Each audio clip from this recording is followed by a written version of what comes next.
सूरज अभी पूरी तरह निकला भी नहीं था। एक छोटे से पुराने से कमरे में अलार्म बजा। ट्रिंग ट्रिंग ट्रिंग ट्रिंग। बिस्तर पर लेटा लड़का धीरे से आंखें खोलता है। उसका नाम है आरव अग्रवाल। कमरे की दीवारों पर पपड़ी उखड़ी हुई थी। छत का पंखा आवाज करते हुए घूम रहा था। कोने में एक स्टील की अलमारी, एक छोटा गैस स्टोव और एक टूटी मेज। बाहर से देखने वाला कोई भी कह देता बेचारा गरीब लड़का, लेकिन सच्चाई वो अभी दुनिया नहीं जानती। कोलाज का लड़का या कुछ और। आरव ने पुरानी शर्ट पहनी। उसके जूते हल्के से फटे हुए थे। हाथ में पुराना सा फोन। वो कमरे से बाहर निकला और अपनी साइकिल उठाई। साइकिल की चेन भी हल्की आवाज कर रही थी। रास्ते में लोग उसे बस एक साधारण लड़का समझते थे, लेकिन उसी समय शहर के दूसरे कोने में अग्रवाल ग्रुप ऑफ इंडस्ट्रीज की 50 मंजिला बिल्डिंग में मीटिंग चल रही थी। बोर्ड रूम में बड़े बड़े उद्योगपति बैठे थे। एक आदमी ने कहा, सर, यंग मास्टर का अपडेट। सामने बैठे सफेद बालों वाले व्यक्ति मुस्कुराए। उसे अभी करीब ही रहने दो, असली दुनिया समझ रहा है। अग्रवाल फैमिली नाम ही काफी है। Agarwal group, infrastructure, technology, stock market, real estate, Bharat की टॉप 5 कंपनियों में गिना जाता था। उस ग्रुप का इकलौता वारिस आरव। लेकिन आज वो कॉलेज में साइकिल से जा रहा था। क्यों? क्योंकि उसके पिता चाहते थे अगर राजा बनना है तो पहले जनता बनकर जीना सीखो। कलाश की हकीकत। आरव कलाश पहुंचा। कॉरिडोर में महंगी गाड़ियां खड़ी थीं। BMW, Mercedes, Audi. अमीर लड़के, लड़कियां ब्रांडेड कपड़ों में। उसी भीड़ में एक लड़की हंसते हुए अंदर आई। उसका नाम कियारा मेहता। लंबे बाल, कॉन्फिडेंट चाल, महंगा फोन। वो कॉलेज की सबसे पॉपुलर लड़की थी। उसने आरव को देखा। उसके साथ खड़े लड़कों में से एक, विवान कपूर, हंसा। देखो, स्कॉलरशिप बॉय आ गया। कुछ लोग हंस पड़े। आरव ने सिर्फ हल्की सी मुस्कान दी। न कोई गुस्सा, न कोई जवाब। क्लास में प्रोफेसर ने ग्रुप प्रोजेक्ट बनाया। आरव और कियारा, तुम दोनों एक टीम। पूरी क्लास में फुसफुसाहट। कियारा ने थोड़ा नाक सिकोड़कर कहा, सर, मैं किसी और के साथ। नो, यही फाइनल है, प्रोफेसर ने सख्ती से कहा।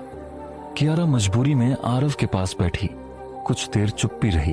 फिर आरव ने धीरे से कहा, मैं प्रेजेंटेशन का टेक पार्ट संभाल लूं? कियारा ने उसे घूरा। तुम कर लोगे? आरव ने लैपटॉप निकाला, पुराना दिखने वाला। लेकिन जैसे ही उसने टाइप करना शुरू किया, कोड की स्पीड देखकर कियारा चौंक गई। उसने मन में सोचा, ये लड़का इतना टैलेंटेड।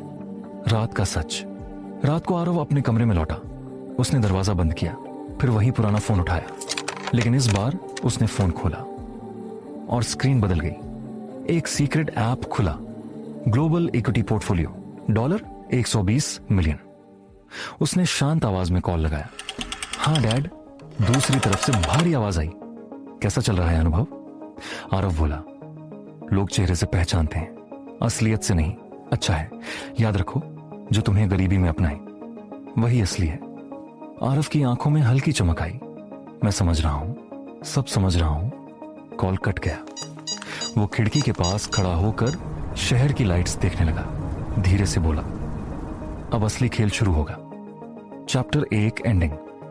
कलाश की उसी बिल्डिंग की पार्किंग में विवान कपूर अपनी कार में बैठा फोन पर बोला, पापा, उस अग्रवाल ग्रुप की डील हमें चाहिए, किसी भी कीमत पर। उसे नहीं पता था जिस डील के पीछे वो भाग रहा है, उसका मालिक वही गरीब लड़का है जिसका वो मजाक उड़ाता है। जिस डील के पीछे विवान भाग रहा था, उसका मालिक वही गरीब लड़का था जिसका वो मजाक उड़ाता था। और उसी रात जब पार्किंग की लाइट्स बंद हो रही थीं, आरव अपने छोटे से कमरे में बैठा लैपटॉप स्क्रीन पर तेजी से उंगलियां चला रहा था। स्क्रीन पर स्टॉक मार्केट के ग्राफ ऊपर नीचे हो रहे थे। विदेशी कंपनियों के share, tech startups, crypto funds और इंफ्रास्ट्रक्चर बॉन्ड्स, हर जगह उसका पैसा लगा हुआ था। लेकिन किसी को उसका नाम नहीं दिखता था। सब कुछ अलग अलग शेल कंपनियों के नाम पर था। यह खेल उसने अपने पिता से सीखा था। अचानक उसके फोन पर मैसेज आया, deal with Kapoor industries under observation. Aarav हल्का सा मुस्कुराया और बोला, धीरे से, अभी नहीं, अभी समय नहीं आया है। और फिर उसने लैपटॉप बंद किया, जैसे वो बस एक साधारण असाइनमेंट कर रहा हो। अगली सुबह कोलाज में हलचल थी, क्योंकि इंटर कॉलेज टेक फेस्ट की घोषणा हो चुकी थी और हर कोई टीम बना रहा था। कियारा मेहता अपने दोस्तों के साथ खड़ी थी जब उसकी नजर आरव पर पड़ी, जो चुपचाप नोट्स पढ़ रहा था। उसने पास आकर कहा, आज लाइब्रेरी में मिलना, प्रोजेक्ट पूरा करना है। उसकी आवाज में पहले जैसी तिरस्कार नहीं था। आरव ने सिर्फ सिर हिलाया। दोपहर को लाइब्रेरी के कोने में दोनों आमने सामने बैठे थे। बाहर बारिश हो रही थी और अंदर सन्नाटा था। कियारा ने धीरे से पूछा, तुम हमेशा इतने चुप क्यों रहते हो? आरव ने जवाब दिया, जब लोग पहले से फैसला कर लें तो समझाना बेकार है। यह सुनकर कियारा कुछ पल के लिए शांत हो गई। उसने पहली बार उसे ध्यान से देखा। उसकी आंखों में अजीब सी गहराई थी, जैसे वह बहुत कुछ छुपाए बैठा हो। प्रोजेक्ट बनाते बनाते शाम हो गई और अचानक बिजली चली गई। हल्की अंधेरे में कियारा ने कहा, तुम्हें पता है लोग तुम्हारा मजाक उड़ाते हैं। आरव मुस्कुराया। आदत है, कियारा ने धीमे से कहा, मुझे नहीं लगता, तुम वैसे हो जैसा दिखते हो। आरव ने नजरें फेर लीं, क्योंकि वह सच बताकर खेल खत्म नहीं करना चाहता था। उसी समय कोलाज गेट के बाहर एक काली मर्सिडीज आकर रुकी, जिसे देखकर गार्ड सीधे खड़े हो गए, लेकिन कार अंदर नहीं आई। कार के अंदर बैठा आदमी फोन पर बोला, यंग मास्टर सुरक्षित हैं, और कार वापस मुड़ गई। अगले कुछ हफ्तों में कियारा और आरव की दोस्ती गहरी होने लगी। वो साथ कैंटीन में बैठते, साथ लाइब्रेरी जाते, कभी कभी कोलाज के बाद सड़क किनारे चाय पीते। कियारा पहली बार किसी ऐसे इंसान के साथ थी जो उससे उसके पैसों या स्टेटस के लिए बात नहीं करता था। एक शाम जब दोनों नदी किनारे बैठे थे तो कियारा ने कहा, काश तुम थोड़े अमीर होते। ये बात मजाक में कही गई थी, लेकिन आरव के दिल में हल्की चुभन हुई। उसने पूछा, अगर मैं अमीर होता तो क्या बदल जाता? कियारा ने हंसते हुए कहा, शायद मेरे डैड तुम्हें एक्सेप्ट कर लेते। आरव ने कुछ नहीं कहा, लेकिन उसी रात उसने अपने पोर्टफोलियो में एक बड़ा मूव किया। उसने चुपचाप मेहता ग्रुप के गिरते शेयर खरीदने शुरू कर दिए, क्योंकि वह जानता था कि कियारा के पिता की कंपनी भारी कर्ज में डूबी है। उसे अंदर की हर जानकारी थी, क्योंकि अग्रवाल ग्रुप का इंटेलिजेंस नेटवर्क बहुत गहरा था। दिन बीतते गए और कोलाज में सबको लगने लगा कि कियारा और आरव के बीच कुछ चल रहा है। विवान कपूर यह सब देख रहा था और उसे यह पसंद नहीं आ रहा था। एक दिन उसने कियारा से कहा, तुम सच में उस स्कॉलरशिप बॉय के साथ सीरियस हो? कियारा ने पहली बार गुस्से में जवाब दिया, कम से कम वो नकली नहीं है। यह सुनकर विवान के अहंकार को चोट लगी। उसी शाम कियारा ने आरव से कहा, मुझे तुम अच्छे लगते हो। हवा कुछ पल के लिए थम सी गई। आरव ने उसकी आंखों में देखा और पहली बार उसका दिल उसके प्लान से आगे बढ़ने लगा। उसने धीरे से कहा, मुझे भी। उस रात दोनों के बीच की दूरी खत्म हो गई, लेकिन किस्मत अभी खेल खत्म करने वाली नहीं थी। कुछ दिनों बाद कोलाज में बिजनेस समिट हुआ, जहां बड़े उद्योगपति आने वाले थे। कियारा अपने पिता के साथ आई और विवान अपने पिता के साथ। आरव साधारण कपड़ों में पीछे खड़ा था। तभी मंच पर घोषणा हुई कि अग्रवाल ग्रुप ऑफ इंडस्ट्रीज के प्रतिनिधि भी आने वाले हैं। यह नाम सुनते ही पूरे हॉल में सन्नाटा छा गया, क्योंकि वह देश की सबसे ताकतवर कंपनियों में से एक थी। कियारा ने उत्साह से कहा, काश मैं उस फैमिली का हिस्सा होती। आरव ने हल्की नजर उसकी तरफ डाली, लेकिन कुछ कहा नहीं। तभी विवान ने मौका देखकर कियारा के कान में कहा, तुम्हारा ये बॉयफ्रेंड कभी उस लेवल तक नहीं पहुंच पाएगा। और जैसे किस्मत को यही मंजूर था, उसी दिन किसी ने आरव की फाइल चेक कर ली, जिसमें उसकी स्कॉलरशिप और फेक बैंक डिटेल्स थीं। कोलाज में अफवाह फैल गई कि वह बेहद गरीब है और कई लोगों ने उसका मजाक उड़ाना शुरू कर दिया। कियारा के पिता ने उसे सख्ती से बुलाकर कहा, उस लड़के से दूर रहो, उसका कोई भविष्य नहीं है। कियारा के मन में पहली बार डर पैदा हुआ। उसने आरव से मिलने से दूरी बनानी शुरू कर दी। मैसेज का जवाब देर से आने लगा, कॉल रिसीव नहीं होती। और एक शाम जब आरव उसे ढूंढते हुए कोलाज गार्डन पहुंचा तो उसने कियारा को विवान के साथ देखा। विवान उसके कंधे पर हाथ रख के हंस रहा था। आरव कुछ कदम दूर रुक गया। कियारा ने उसे देखा, लेकिन इस बार उसकी आंखों में वही अपनापन नहीं था। वह उसके पास आई और ठंडे स्वर में बोली, आरव, हमें यह सब यहीं खत्म कर देना चाहिए। आरव ने शांत स्वर में पूछा। क्यों? उसने जवाब दिया, क्योंकि प्यार से जिंदगी नहीं चलती और तुम मेरे लेवल के नहीं हो। ये वही शब्द थे जो कभी मजाक में कहे गए थे, लेकिन आज सच्चाई बनकर सामने खड़े थे। आसपास खड़े लोगों की फुसफुसाहट तेज हो गई। विवान हल्का सा मुस्कुरा रहा था।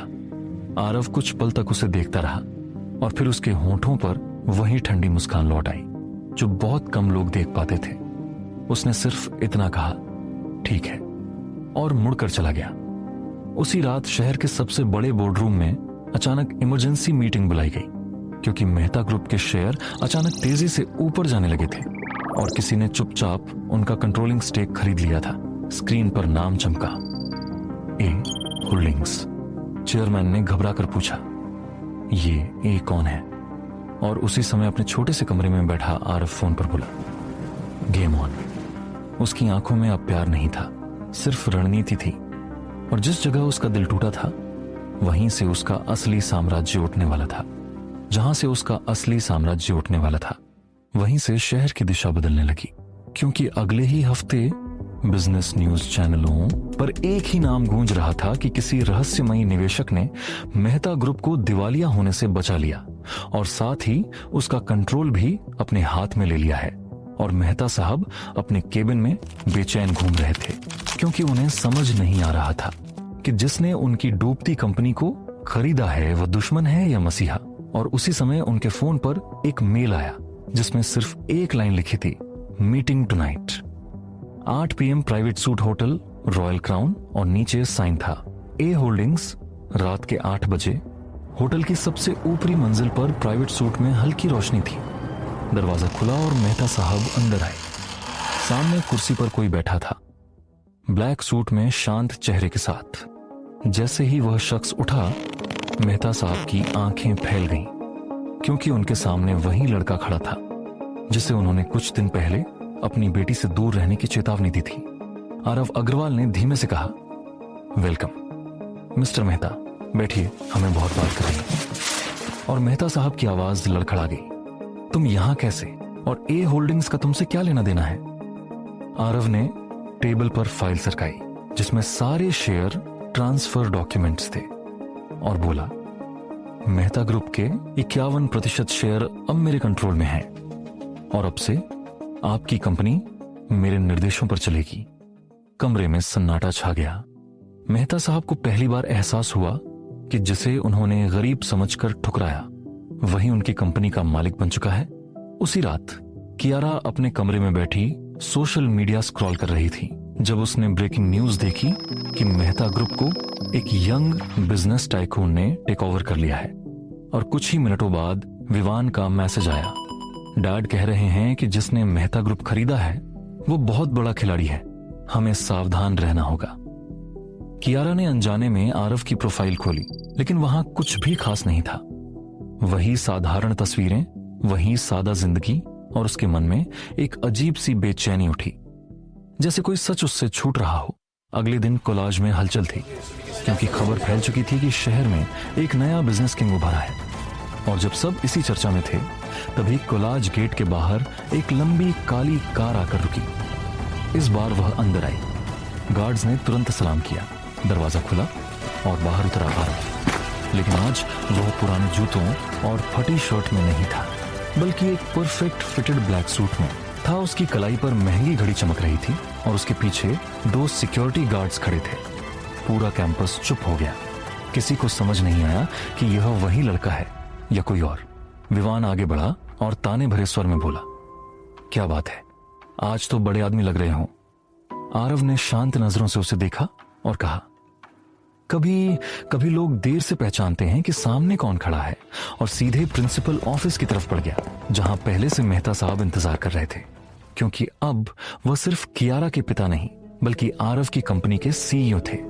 कियारा दूर से यह सब देख रही थी। उसके कदम खुद आरव की तरफ बढ़े। उसने धीमी आवाज में पूछा, ये सब क्या है? आरव ने उसकी आंखों में देखा और बोला, तुमने कहा था ना प्यार से जिंदगी नहीं चलती, इसलिए मैंने सोचा तुम्हें जिंदगी दिखा दूं। उसकी आवाज में गुस्सा नहीं था, बस ठंडा आत्मविश्वास था जो पहले कभी नहीं दिखा था। कियारा के होंठ सूख गए।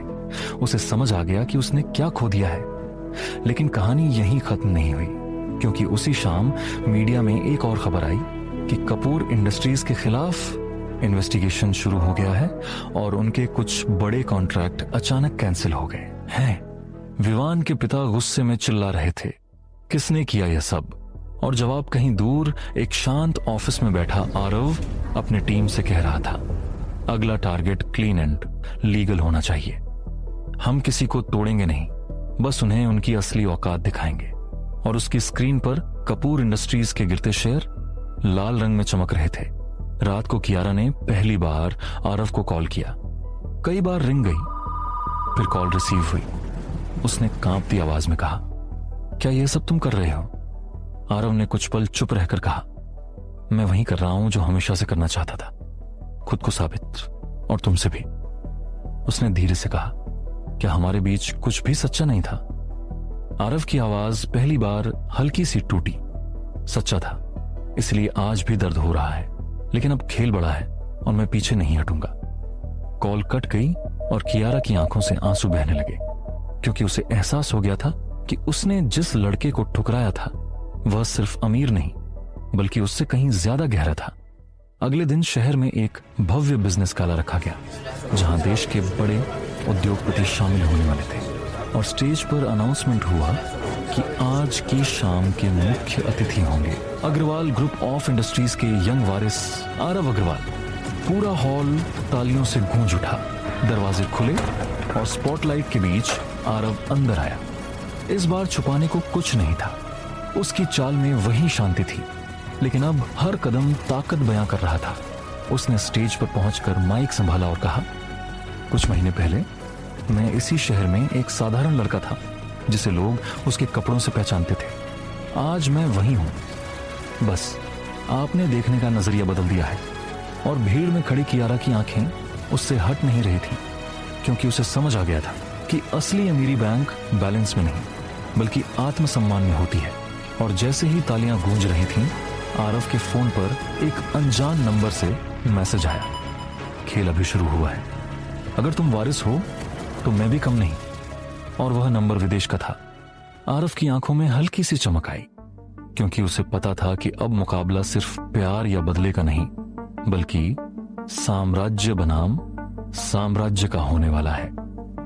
और यही वह पल था जहां उसकी निजी कहानी एक वैश्विक युद्ध में बदलने जा रही थी। और यही वह पल था जहां उसकी निजी कहानी एक वैश्विक युद्ध में बदलने जा रही थी, क्योंकि उस अनजान विदेशी नंबर से आया मैसेज सिर्फ एक चेतावनी नहीं, बल्कि सीधी चुनौती थी। और अगले ही सुबह आरव अपनी पेंट हाउस ऑफिस की कांच की दीवार के सामने खड़ा शहर को देख रहा था, जब उसकी इन्वेस्टिगेशन टीम ने रिपोर्ट दी कि वह नंबर सिंगापुर से ट्रेस हुआ है और उसके पीछे नाम जुड़ रहा है, आर्यमान सिंगानिया का, जो इंटरनेशनल फंडिंग नेटवर्क और शैडो इन्वेस्टमेंट्स के लिए जाना जाता है, और जिसने पिछले 5 सालों में कई भारतीय कंपनियों को चुपचाप खरीद कर तोड़ दिया था। आरव ने बिना भाव बदले सिर्फ इतना कहा, उसकी पूरी प्रोफाइल चाहिए और उसके हर भारतीय कनेक्शन की लिस्ट दो, क्योंकि अब यह सिर्फ बिजनेस नहीं था, यह दिमागों की जंग थी। उसी समय मेहता ग्रुप के ऑफिस में अफरा तफरी मची थी, क्योंकि पुराने डायरेक्टर्स आरव के फैसलों से घबरा रहे थे। लेकिन जब उसने मीटिंग में एंट्री की तो पूरा कमरा खड़ा हो गया। उसने शांत स्वर में कहा, अब से मेहता ग्रुप टेक और ग्रीन एनर्जी में शिफ्ट करेगा और 3 महीने में हम घाटे से बाहर होंगे। किसी ने हिम्मत कर पूछा, अगर नहीं हुए तो? आरव ने सीधा जवाब दिया, तुम मेरा नाम बदल देना। और उसकी आंखों का आत्मविश्वास देखकर कोई और सवाल नहीं उठा। दूसरी तरफ कपूर इंडस्ट्रीज लगातार गिर रही थी।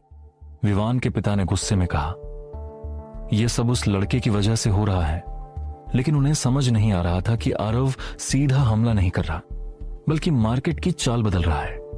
उसने ऐसे कॉन्ट्रैक्ट्स साइन किए जिससे कपूर की सप्लाई चेन कमजोर हो गई और सब कुछ कानूनी था। कोलाज में अब माहौल बदल चुका था। जो लोग कभी आरव का मजाक उड़ाते थे वहीं अब उसकी एक झलक पाने को उत्सुक थे और कियारा हर दिन उसे दूर से देखती थी। लेकिन अब उनके बीच औपचारिक दूरी थी। एक शाम कियारा ने हिम्मत जुटाकर आरव से कहा, क्या हम बात कर सकते हैं? और वे दोनों उसी नदी किनारे पहुंचे जहां कभी सपने बुने थे। कियारा की आवाज भारी थी। मैंने गलती की, आरव ने शांत स्वर में पूछा। गलती या चुनाव? उसने आंसू रोकते हुए कहा, मुझे डर था कि तुम्हारे साथ भविष्य नहीं होगा और आज मैं देख रही हूं कि भविष्य तुम्हारे नाम से शुरू होता है। आरव कुछ पल चुप रहा, फिर बोला, जब मैं गरीब था तब भी मेरा भविष्य था, बस तुम्हें दिखा नहीं। और यह कहकर वह मुड़ गया, क्योंकि उसके लिए अब भावनाएं कमजोरी बन सकती थीं। उसी रात आरव को सिंगापुर से वीडियो कॉल आया। स्क्रीन पर सूट पहने एक शख्स मुस्कुरा रहा था। उसने कहा, इम्प्रेसिव मूव्स मिस्टर अग्रवाल, लेकिन आप बहुत तेजी से बढ़ रहे हैं और तेजी अक्सर हाथ से लाती है। आरव ने जवाब दिया, जो धीमे चलते हैं वे इतिहास नहीं बनाते। सामने वाला हल्का हंसा और बोला, देखते हैं आपका साम्राज्य कितनी आंधी सह पाता है। कॉल कट गया, लेकिन यह साफ था कि अब हमला खुलेआम होगा। अगले हफ्ते अचानक मीडिया में खबर फैली कि अग्रवाल ग्रुप की एक विदेशी डील पर सवाल उठे हैं। शेयर मार्केट में हल्की गिरावट आई और विरोधी लॉबी सक्रिय हो गई। यह साफ था कि यह आर्यमान का पहला वार था। लेकिन आरव ने घबराने के बजाय प्रेस कॉन्फ्रेंस बुलाई, जहां उसने सारे दस्तावेज सार्वजनिक कर दिए और कहा, पारदर्शिता से बड़ा हथियार कोई नहीं। और अगले ही दिन शेयर फिर ऊपर चढ़ गए, जिससे विरोधियों की पहली चाल नाकाम हो गई। इसी बीच मेहता ग्रुप की नई टेक प्रोजेक्ट लॉन्च हुई, जिसका प्रेजेंटेशन खुद कियारा ने संभाला। और जब स्टेज पर उसने आरव की ओर देखा तो उसकी आंखों में गर्व था, लेकिन दूरी भी थी, क्योंकि अब उनके रिश्ते की परिभाषा बदल चुकी थी। विवान ने आखिरी कोशिश करते हुए कियारा से कहा, वह तुम्हें इस्तेमाल कर रहा है। लेकिन कियारा ने पहली बार दृढ़ स्वर में जवाब दिया, नहीं, उसने खुद को साबित किया है और तुमने सिर्फ नाम का सहारा लिया है। और यह सुनकर विवान का अहंकार टूटने लगा। उधर आरव की टीम ने पता लगा लिया कि आर्यमान भारत में एक बड़ी इंफ्रास्ट्रक्चर कंपनी खरीदने वाला है, और अगर वह डील हो गई तो वह सीधे अग्रवाल ग्रुप को चुनौती देगा। इसलिए आरव ने गुप्त रूप से उसी कंपनी के शेयर खरीदने शुरू कर दिए। और ठीक साइनिंग के दिन बोर्ड मीटिंग में बहुमत उसके पक्ष में निकल आया और आर्यमान की डील रद्द हो गई। सिंगापुर में बैठे आर्यमान ने गुस्से में ग्लास फेंक दिया और कहा, यह लड़का खेल समझ गया है। शहर में अब दो नाम आमने सामने थे, एक उभरता वारिस और एक अंतरराष्ट्रीय शातिर खिलाड़ी। और इसी टकराव के बीच आरव को अपने ही ग्रुप के अंदर से धोखे की खबर मिली कि कोई इनसाइडर जानकारी लीक कर रहा है, और शक की सुई पुराने भरोसेमंद डायरेक्टर पर थी, जिसने सालों से उनके परिवार के साथ काम किया था। जब आरव ने उसे आमने सामने बैठाकर पूछा क्यों, तो उसने झुकी नजरों से कहा, पैसे के लिए नहीं, डर के लिए, क्योंकि आर्यमान ने उसके परिवार को धमकी दी थी। और यह सुनकर आरव को समझ आया कि यह जंग सिर्फ बिजनेस नहीं बल्कि मानसिक दबाव की भी है। उसने उस डायरेक्टर को पुलिस के हवाले करने के बजाय सुरक्षा दी और कहा, जो मेरे साथ ईमानदार है उसे मैं कभी अकेला नहीं छोड़ता। और इस फैसले से पूरी टीम का भरोसा और मजबूत हो गया। लेकिन कहानी यहीं नहीं रुकी, क्योंकि उसी रात आरव की कार का ब्रेक फेल हो गया और हाईवे पर तेज रफ्तार में गाड़ी अनियंत्रित होने लगी। पर ड्राइवर ने किसी तरह कार को मोड़कर डिवाइडर से टकरा दिया। आरव हल्की चोट के साथ बच गया, लेकिन यह साफ था कि अब हमला खतरनाक स्तर पर पहुंच चुका है। अस्पताल के कमरे में लेटे हुए भी उसकी आंखों में डर नहीं था, बल्कि ठंडा संकल्प था। उसने फोन उठाकर अपनी टीम से कहा, अब तक हम बचाव में थे, अब आक्रमण होगा। और खिड़की के बाहर बारिश तेज हो चुकी थी, जैसे शहर भी आने वाले तूफान की आहट सुन रहा हो। और उसी क्षण आर्यमान के पास एक एनक्रिप्टेड मैसेज पहुंचा, खेल के नियम बदल गए हैं। और स्क्रीन पर सिर्फ एक अक्षर चमक रहा था, ए। और स्क्रीन पर सिर्फ एक अक्षर चमक रहा था, ए। और उसी क्षण सिंगापुर के अपने पेंट हाउस में बैठे आर्यमान सिंघानिया की आंखों में पहली बार हल्की बेचैनी उभरी, क्योंकि अब तक वह छाया में रहकर वार करता आया था, लेकिन सामने वाला खिलाड़ी सीधा चुनौती दे चुका था। अस्पताल के कमरे में मशीनों की हल्की बीप के बीच आरव खिड़की से बाहर गिरती बारिश को देख रहा था। उसकी बांह पर हल्की पट्टी बंधी थी, पर उसकी सोच पहले से ज्यादा तेज चल रही थी। उसने अपने चीफ स्ट्रेटजी ऑफिसर कबीर से कहा, आर्यमान को वहीं चोट लगेगी जहां उसे सबसे ज्यादा भरोसा है, उसके विदेशी फंडिंग नेटवर्क पर। और अगले ही दिन अग्रवाल ग्रुप ने अचानक घोषणा की कि वे एशिया की 3 बड़ी बैंकों के साथ एक्सक्लूसिव पार्टनरशिप कर रहे हैं, जिससे विदेशी शेल कंपनियों की फंडिंग की गहन जांच शुरू हो गई। यह सीधा वार था, क्योंकि आर्यमान का साम्राज्य इन्हीं जटिल निवेश रास्तों पर टिका था। उधर शहर में खबर फैल चुकी थी कि आरव पर हमला हुआ है, और कोलाज में भी यह चर्चा का विषय बन गया। कियारा जब अस्पताल पहुंची तो सिक्योरिटी ने पहले रोका, लेकिन आरव के इशारे पर उसे अंदर आने दिया। कुछ पल दोनों चुप रहे। फिर कियारा ने धीमे से कहा, तुम्हारी जान जा सकती थी। आरव ने शांत स्वर में जवाब दिया, जो ऊंचा उड़ता है उसे गिराने की कोशिश हमेशा होती है। कियारा की आंखें भर आईं। उसने कहा, मुझे डर लगता है तुम्हारे लिए। आरव ने पहली बार नरमी से कहा, डर मुझे भी लगता है, लेकिन अब पीछे मुड़ना विकल्प नहीं। और इस बार उनके बीच खामोशी में भी एक अनकहा जुड़ाव था। उसी समय कपूर इंडस्ट्रीज पर इनकम टैक्स और रेगुलेटरी एजेंसियों की संयुक्त कार्रवाई शुरू हो गई। विवान के पिता समझ चुके थे कि यह सिर्फ बाजार की चाल नहीं, बल्कि किसी बड़ी रणनीति का हिस्सा है।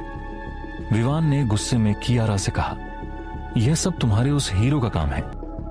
लेकिन कियारा ने दृढ़ स्वर में जवाब दिया, अगर वह गलत होता तो कानून उसके खिलाफ होता। और पहली बार विवान को एहसास हुआ कि वह खेल से बाहर हो चुका है। कुछ दिनों बाद आरव ने एक विशाल प्रेस समिट बुलाई, जहां देश विदेश के पत्रकार मौजूद थे। उसने मंच पर खड़े होकर कहा, भारत में निवेश का भविष्य पारदर्शिता और टेक्नोलॉजी में है। और उसी मंच पर उसने एक नई international tech infra company launch की, जिसका नाम था एथर ग्लोबल। यह कंपनी सीधे उन सेक्टरों में प्रवेश कर रही थी जहां आर्यमान का दबदबा था, और यह घोषणा वैश्विक मीडिया में छा गई। सिंगापुर में आर्यमान ने अपने सलाहकारों से कहा, यह लड़का सिर्फ बचाव नहीं कर रहा, वह मेरा बाजार निगलना चाहता है। और उसने आखिरी दांव खेलने का फैसला किया। उसने भारतीय मार्केट में अचानक भारी मात्रा में अग्रवाल ग्रुप के शेयर शॉर्ट सेल करवाए, जिससे बाजार में घबराहट फैल गई। शेयर तेजी से गिरने लगे, निवेशक बेचैन हो उठे और न्यूज चैनल चिल्लाने लगे, क्या वारिस का साम्राज्य डगमगा रहा है। लेकिन उसी शाम आरव ने गुप्त रूप से अपनी रिजर्व फंडिंग एक्टिवेट की और एक ही झटके में गिरते शेयर वापस खरीद लिए। अगले दिन बाजार खुला तो शेयर उछाल के साथ ऊपर गए, और जिन्होंने शॉर्ट सेल किया था उन्हें अरबों का नुकसान हुआ। यह सीधा संदेश था कि वह न सिर्फ हमला झेल सकता है, बल्कि पलटवार में दुश्मन को डुबो भी सकता है। इस वित्तीय झटके से आर्यमान का एक बड़ा फंड ध्वस्त हो गया, और उसके कुछ विदेशी निवेशकों ने हाथ खींच लिया। अब पहली बार उसके साम्राज्य में दरार दिखी।